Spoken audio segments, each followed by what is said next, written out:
우리는 빌립보서 3장의 말씀을 통해서 그리스도인이란 어떤 사람들인가에 대한 명확한 설명을 들을 수가 있습니다. 빌립보서 3장은 사도 바울의 개인의 신앙 고백과도 같습니다.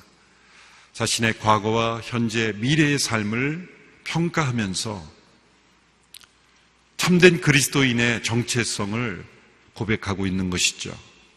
1절에서 11절까지는 자신의 과거를 평가하면서 자신에게 유익했던 모든 것을 다 잃어버린다 할지라도 그리스도를 얻는 것이 자신에게 유익하다라는 고백을 했습니다.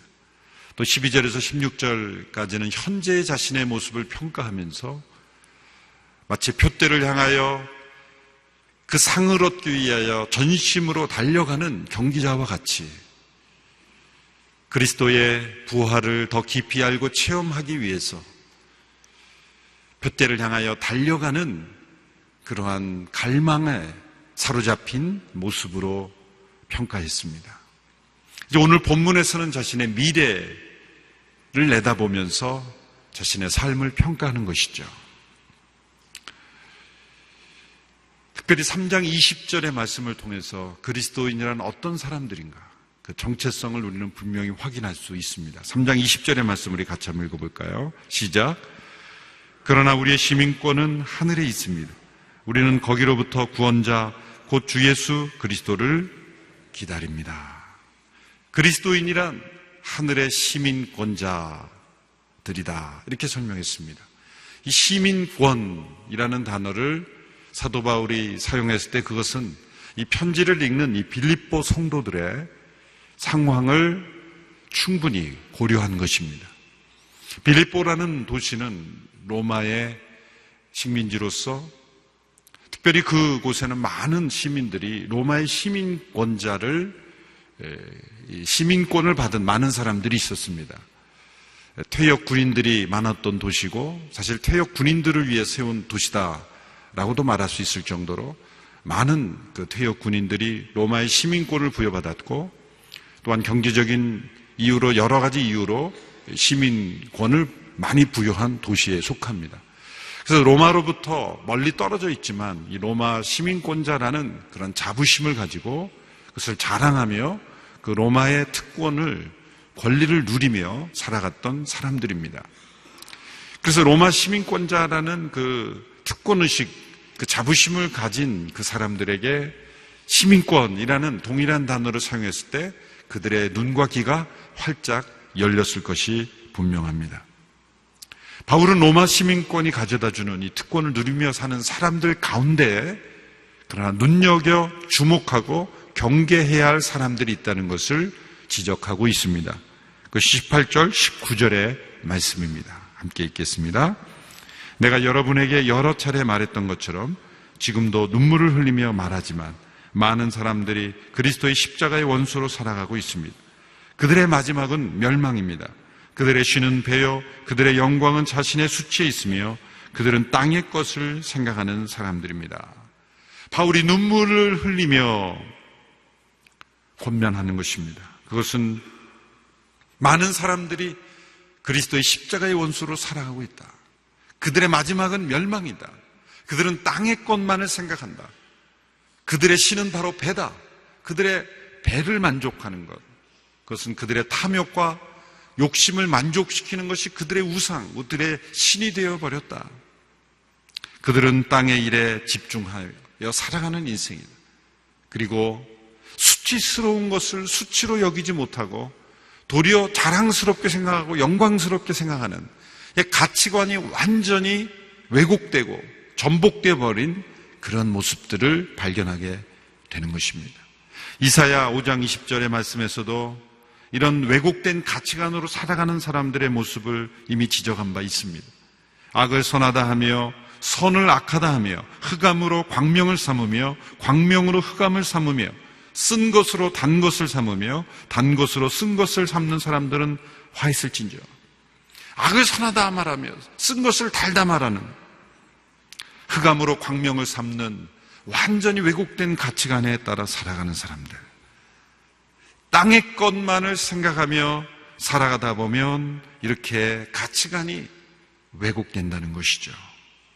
바울은 로마의 시민권을 가지고 살아가는 그것을 자랑스러워하며 땅의 것만을 생각하며 살아가다가 결국은 십자가의 원수가 되며 멸망에 처하는 사람들을 보며 눈물을 흘리고 있습니다. 그리스도인들은 멸망에 처한 사람들을 보며 눈물 흘리는 사람들입니다. 왜 눈물이 납니까? 안타까움, 그 절박한 사랑에서 나오는 눈물이지요. 이 시대를 바라보며 그리스도인들은 무엇보다도 눈물을 흘리는 사람들이어야 됩니다.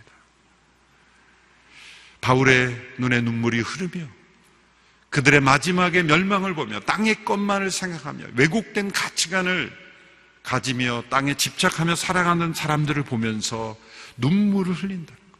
눈물을 흘린다는 것은 무엇입니까? 그들과 같이 동일한 방식으로 살지 않기에 흐를 수 있는 거예요. 그들의 동화되어 그들과 같이 살아간다면 눈물이 나겠습니까? 익숙해져서 웃으며 그들과 더불어 살아갈 뿐입니다. 눈물이라는 것은 차이를 말하는 거죠.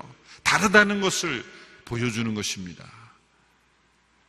이 시대 가운데 우리는 눈물을 흘릴 수 있어야 하는 것이죠.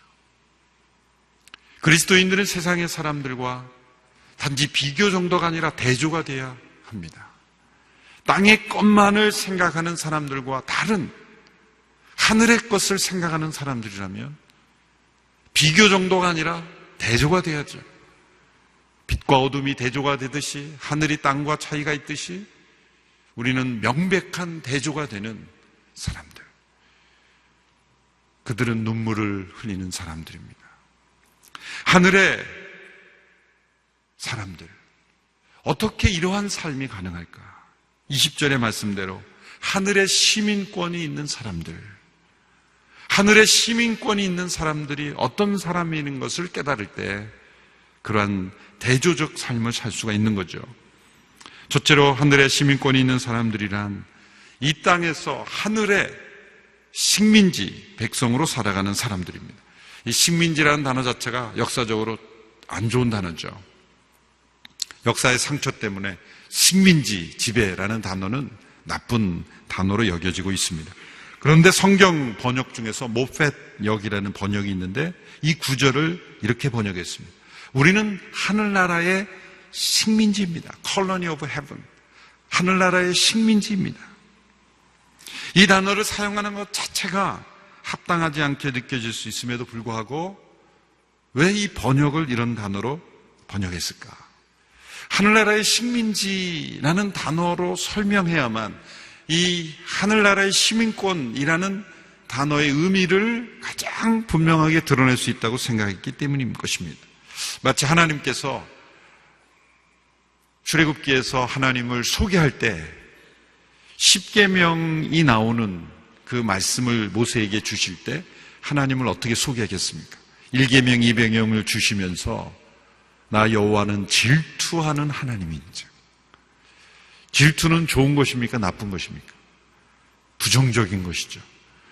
그런데 질투라는 단어를 하나님 당신의 성품을 설명할 때 사용할 수밖에 없는 그 의미가 있는 것이죠. 그 강렬한 사랑, 포기할 수 없는 그 하나님의 열정을 설명할 때 질투하는 하나님, 우리를 절대로 빼앗기길 원치 않으시는 하나님, 그러한 의미로 하나님께 설명해 주신 것과 마찬가지다, 이렇게 생각하시면 되겠습니다. 그러나 분명히 다른 것이죠. 타락한 세상의 권세가 지배하는 식민지와 이 땅의 것을 얻기 위해 착취하고 핍박하고 문화를 말살하고 물질적인 유익을 얻기 위해 식민지를 지배하는 것과 선하시며 절대적으로 의로우신 그 하나님께서 통치하시는 식민지와는 완전히 그 목적과 방법과 결과가 다른 것이죠. 그런 의미에서 하늘나라의 식민지다 라는 생각을 우리는 할 수 있습니다. 그러나 동일한 원리가 있죠. 그것은 본토의 그 지배국의 법과 문화와 그 통치가 영향을 미친다는 면에서는 동일한 거죠. 우리가 하나님 나라의 식민지라고 할 때는 우리의 시민권이 하늘에 있다라는 것은 하늘나라의 통치가 이 땅에 이루어지고 있다는 뜻이죠. 바울이 우리의 시민권은 하늘에 있습니다라고 고백한 것은 장차 우리가 하늘나라에 가서 살 수 있을 때까지 기다리겠습니다, 그런 뜻이 아니죠. 빌립보 사람들이 우리가 로마의 시민권자들이다라고 말할 때 우리는 로마에서 살게 될 것을 기대합니다, 그런 의미가 아니죠. 그것은 로마의 통치가 빌립보시에서도 이루어지고 있다는 뜻이죠. 그러므로 우리 시민권이 하늘에 있다라는 고백은 하늘나라에서 하나님의 통치가 하늘에서 이루어진 것처럼 이 땅에서도 동일하게 이루어지는 백성들입니다 라는 고백인 것이죠. 여러분, 하늘나라의 백성은 사랑이 충만할까요? 사랑이 충만하죠. 그러므로 이 땅에 있는 식민지 백성들 가운데도 사랑이 충만해야 돼요. 하늘나라의 백성들은 안식을 누리고 있습니다. 그러므로 이 땅의 식민지 백성들도 안식을 누리는 거예요. 하늘나라의 백성들은 순종합니다. 이 땅의 백성들도 순종하는 것입니다. 하늘나라의 백성들은 행복합니다. 이 땅의 백성들도 행복한 것입니다. 세상 사람들이 우리를 보면서 저기 하늘나라 사람들이 가고 있구나. 그들은 우리와 함께 이 땅에 살고 우리 가운데 있지만 우리와 다른 차원의 삶을 살고 있구나. 이것이 하늘의 시민권이 있는 사람들의 모습입니다. 하늘의 시민권이 있는 사람들은 둘째로 이 땅에서 외국인 그리고 나그네로 살아가는 사람들입니다. 미국의 유명한 기독교 윤리학자 스탠리 하워워스라는 분은 이 말씀드린 하늘나라의 식민지라는 해석을 받아들이면서 이것을 덧붙여 이렇게 설명했습니다.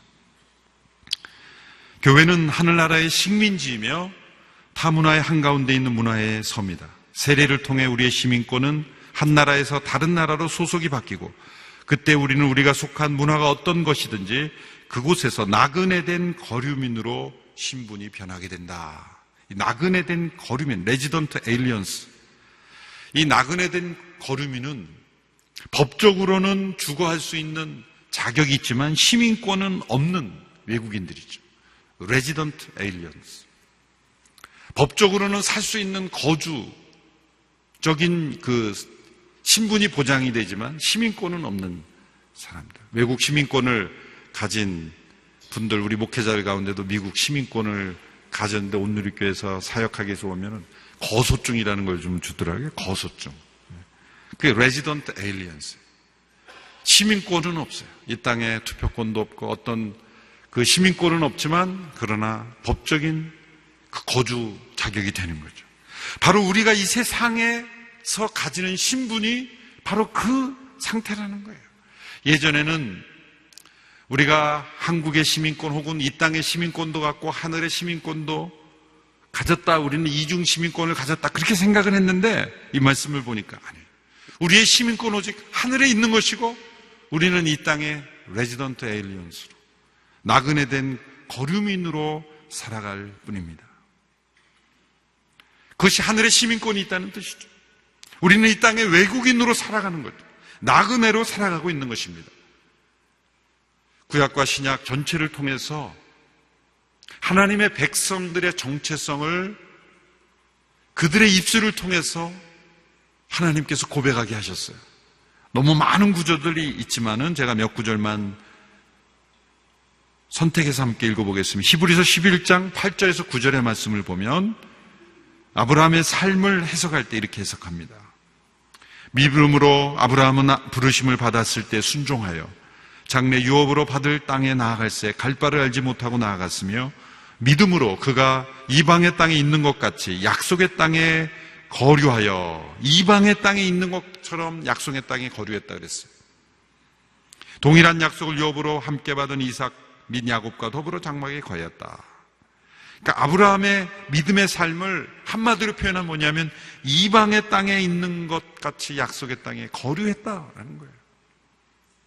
하나님께서 그 가나안 땅을 그들에게 약속의 땅으로 주셨지만 그 땅에 시민권이 있는 자가 아니라 이방인으로서 그 땅에 거류하게 하신 거라는 거예요. 레위기 율법에 보면 토지를 영영이 팔지 않도록 하는 율법이 나옵니다. 그 이유를 이렇게 설명하십니다. 레위기 25장 23절 같이 한번 읽어볼까요? 시작. 토지를 영구히 팔지 말 것은 토지는 다 내 것임이니라. 너희는 거류민이요 동거하는 자로서 나와 함께 있느니라. 너희는 이 땅의 거류민일 뿐이다. 이 땅에서 너희들은 나그네 된 거류민일 뿐이므로 땅을 영원히 팔 수 없다. 여러분이 얼마나 많은 부동산 이 땅의 것을 소유하고 있는지 모르지만 거류민으로서 사용하는 것뿐이지 영영이 소유할 수 없습니다. 땅은 하나님의 것이기 때문이에요. 북미 대륙을 영국의 청교도들이 발견한 이후에 그 대륙을 들어갈 때 메이플라워 타고 그 땅에 정착할 때 그 스토리를 인디안들에 관한 책을 읽으면서 읽은 적이 있는데요. 유럽 대륙에서 건너간 사람들은 자기 토지가 자기의 것이 가능하다고 그렇게 생각했던 사람들이죠. 그런데 그 당시에 있었던 북미 대륙의 인디안들은 토지는 모두가 함께 공유하는 것이다. 하늘의 것이다. 그렇게 생각한 거예요. 그들은 예수님 모르고 성경 지식을 몰랐지만 그 부분에 관해서는 더 성경적이었어요. 그래서 유럽의 사람들이 왔을 때 그들은 농사 지을 수 있게 땅을 내어주고 도와주고 베풀었어요. 농사 짓는 법을 가르쳐줬어요. 처음에는 배에서 내리질 못해서 절반 정도가 다 전염병으로 배에서 죽었다는 거죠. 그런데 정착할 수 있도록 도와주고, 그런데 어느 날 순간 이들이 농기구 몇 개를 주면서 펜스를 치기 시작하면서 들어오지 못하도록 했다는 거예요. 인디안들을 추방하고, 여기는 내 땅이니까 들어오지 말고. 인디안들이 무슨 말이냐? 토지는 하늘의 선물인데 어떻게 구획을 긋느냐? 뭐라고 얘기했겠습니까? 여기는 내 땅이니 들어오지 말라. 그래서 점점 인디안들을 추방했고 나중에는 인디안 보호구역을 만들어서 못 나오게 하는 식. 이것은 청교도들의 신앙의 또 다른 어두운 면이죠. 피리탄의 어떤 청교도 정신을 가지고 믿음 생활을 한다고 하면서 한편으로는 이 말씀을 읽지 못한 거예요. 이것이 청교도 역사의 한 어두운 면이죠. 그 부분에 대해서는 인디안들로부터 배워야 되는 거예요. 유럽의 어떤 사유재산 그런 개념을 가지고 북미 대륙을 들어갈 것이 아니라 인디안들의 그 건전한 사고방식을 받아들였다면 지금의 북미 대륙은 다른 역사가 이루어졌을 것이다. 바로 이 말씀, 너희는 이 땅의 거류민일 것이다. 토지는 다 내 것이다. 우리는 이 땅에 나그네 된 거류민일 뿐이다. 다윗도 이런 고백을 했습니다. 역대상 29장 15절의 말씀입니다. 우리 같이 읽어볼까요? 시작. 우리는 우리 조상들과 같이 주님 앞에서 이방 나그네와 거류민들이라 세상에 있는 날이 그림자 같아서 희망이 없느니라. 우리는 이방 나그네와 거류민들이다. 왕의 고백입니다. 사도 베드로는 하나님의 백성들이 나그네로 살아가는 것으로 규정하고 견면했습니다. 베드로전서 2장 11절 12절의 말씀 같이 읽겠습니다. 시작. 사랑하는 자들아, 거류민과 나그네 같은 너희를 권하노니 영혼을 거슬러 싸우는 육체의 정욕을 제어하라. 너희가 이방인 중에서 행실을 선하게 가져 너희를 악행한다고 비방하는 자들로 하여금 너희 선한 일을 보고 오시는 날에 하나님께 영광을 돌리게 하려 함이라. 나그네와 거류민 같은 너희들아 내게 권면한다. 우리의 정체성은 하늘의 시민권을 둔 이 땅의 레지던트 에일리언스, 나그네 된 거류민입니다. 나그네로 살아가는 것은 때로 외롭고 힘들고 불편합니다. 그러나 우리는 돌아갈 곳이 없는 나그네가 아니라 하늘의 시민권이 있는 하늘나라로 돌아갈 수 있는 나그네입니다. 여행이 아무리 고되고 힘들어도 여행이 될 수 있는 것은 돌아갈 집이 있기 때문에, 여행이 아무리 즐겁고 풍족하고 천국 같아도 오랜 시간 동안 좋은 곳 많이 돌아다니고 집에 와서 하는 말이 뭐예요? 역시 집이 최고야. 집에 있을 때는 여행 가고 싶다고 그렇게 하더니 여행 갔다 오면서 역시 집이 최고야. 나그네 된 거류민은 언제나 본향에 대한 향수를 그리워합니다. 과거 유럽의 군대들에서는 고향을 그리워하는 그 향수를 불러일으키는 노래를 이 군악대들이 절대 연주하지 못하겠다, 그죠? 왜냐하면 탈령이 되니까. 고향의 향수를 느끼게 하는 노래를 들으면 이렇게 가슴이 뭉클해지지만 연약해지고, 그래서 이탈하는 군사들이 생긴다는 거예요. 그러나 하늘나라를 그리워하는 그 노래는 절대로 이 땅에서 이탈하게 하지 않습니다. 여러분, 이 땅에서 역사를 보십시오. 이 땅에 영향을 미치고 책임감 있는 그런 영향을 미쳤던 삶을 살았던 사람들은 모두가 동일하게 이 땅을 나그네로 살았던 사람들이에요. 우리가 이 땅의 한국 사회에 그리스도인들이 영향을 미치지 못하는 것은 우리가 그만큼 땅의 것만을 생각했기 때문이에요. 만약 하늘의 시민권자라는 의식을 가지고 우리가 이 땅을 나그네된 거류민으로 살아간다는 정체성을 우리 한국교회 성도들이, 저와 여러분들이 확실하게 한다면 사회는 변화될 것입니다. 하늘의 시민권이 있는 사람들이란 세 번째로 하늘나라의 상속권이 있는 사람들이라는 거죠. 시민권이라는 것은 그 나라의 모든 것을 이어받는다는 것이고 공유한다는 것이고 모든 유업을 얻을 수 있는 권리가 있다는 거죠. 베드로전서 1장 4절의 말씀을 함께 읽겠습니다. 시작. 여러분을 위해 하늘에 쌓아둔 썩지 않고 더러워지지 않고 쇠하지 않는 유업을 얻게 하셨습니다. 이 땅의 보화를 쌓아두는 것은 이 땅이 영원한 이 땅의 시민권만을 생각하기 때문이죠. 그러나 이 땅이 영원한 우리의 시민권이 아니기에 우리의 시민권이 있는 하늘나라에 재물을 쌓고 우리의 모든 관심과 에너지를 쌓아두는 것, 그것이 참된 지혜라는 거죠. 미국의 대부호가인 록펠러가 죽고 난 이후에 사람들이 그의 변호사에게 물었다는 거죠. 얼마를 남겼습니까? 전부를 남겼습니다. 아무것도 가져가지 못하죠. 스펄전 목사님의 설교에 이런 예화가 나오죠. 어느 목사님이 구제를 위한 기부금을 모으기 위해서 어느 부자 상인을 찾아갔다고 합니다. 그 자리에서 50파운드 그 수표를 딱 끊어주더라는 거예요. 감사합니다. 그리고 이제 나오는데 그 부자 상인이 편지를 바로 받았는데 뜯어봤더니 잠깐만 기다리시라고. 왜 그러냐니까 그 편지 안에는 지금 그 사람의 600파운드 되는 배가 지금 손실이 돼서 문제가 생겼다는 거예요. 그러니까 목사님은 겁이 탁 나는 거예요. 아, 이제 이 50파운드 돌려달라 그러면 어떡하나. 그랬더니 아니나 다를까 그 50파운드 수표 좀 달라고. 그래서 이제 막 몸이 얼어붙은 거죠. 그랬더니 이렇게 말하더라는 거예요.